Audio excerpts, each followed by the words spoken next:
Why would a Muslim become a Christian? It's a good question. The Quran teaches about sin, just like the Bible.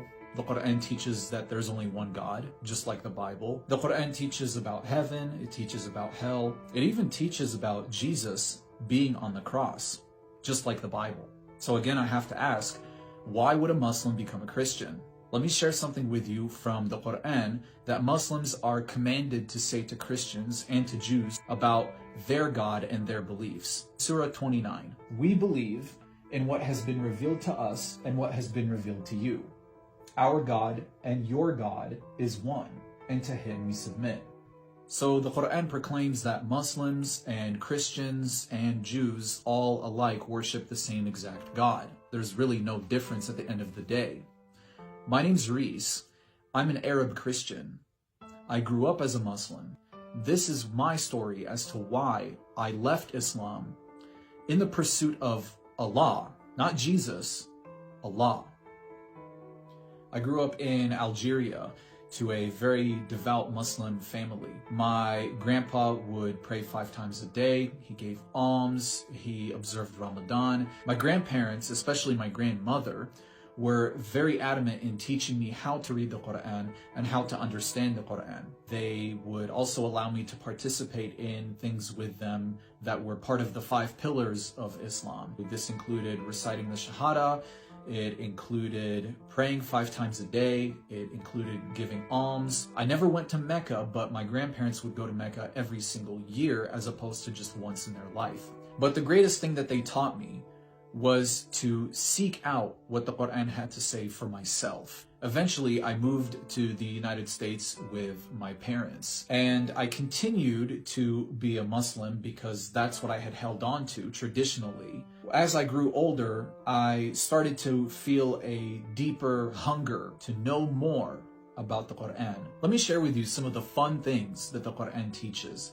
Things about history, things about men and women, things about Allah and who He is. Let's start in Surah 18, verse 86. Till when he, the traveler Zul Qarnayn, reached the setting place of the sun, he found it going down into a muddy spring. The traveler here, Zul Qarnayn, is Alexander the Great. Apparently, he traveled so far west that he found where the sun sets. Now, we can argue that this is all just poetic writing, and that the Quran doesn't actually mean that he found where the literal sun sets and that it literally sets in a muddy spring. But there's more to this passage. Surah 18 is long, and I won't read the whole entire thing. But what Surah 18 suggests is that Alexander the Great was a Muslim. Historically, we know that that's not accurate because Alexander the Great lived some 1,000 years before the Prophet Muhammad did, and he himself was a Greek pagan. But that's okay. Let's read some more. How about Surah 2, verse 223? Your wives are a tilth for you. Go then into your tilth as you wish, whenever you like. This one doesn't need much explaining. Women are objects of sex. End of story. Oh, speaking of women, in the same chapter here, it states that a woman's testimony is half of that of a man's. Why? Well, according to the Quran, it's because of the deficiency in a woman's mind. So Allah not only created women to be objects of sex, but He also created them to be stupid. Now, here's where it gets really interesting.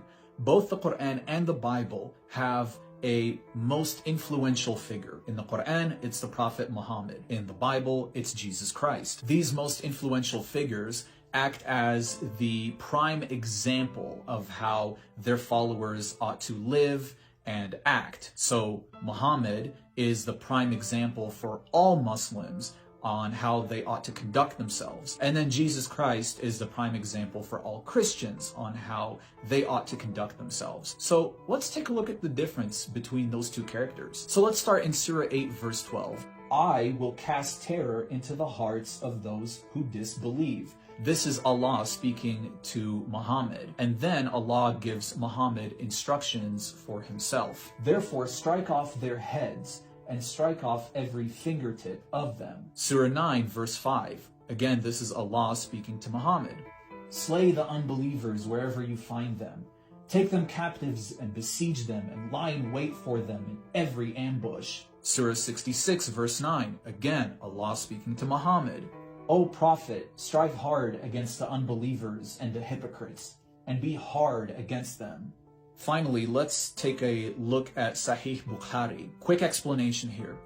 Sahih Bukhari is a continuation of the Quran. It documents more of the things that Muhammad did. So this is like the Gospel of John compared to Matthew, Mark, and Luke. It's overall the same story, but it goes into other details about the things that Jesus did that may not necessarily be found in Matthew, Mark, and Luke. But overall, the story is still the same.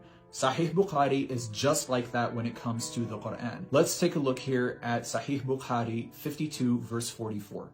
A man came to Allah's apostle, that's Muhammad, and said, instruct me as to such a deed as equals jihad in reward. A man comes to Muhammad and says, Muhammad, is there anything that is as good as jihad that I could possibly do to get a reward in heaven? Now, for those of you that don't know, jihad is committing atrocities in the name of Allah. It's commonly referred to as holy war by Muslims, but the actions of jihad mean committing atrocities in the name of Allah in hopes to reap a reward in heaven. So let's look at Muhammad's answer here. Muhammad replied, I do not find such a deed that is equal to jihad. So the greatest accomplishment you could possibly achieve as a Muslim is to commit horrendous atrocities in the name of Allah, including beheading people, dismembering them, and just killing people in general.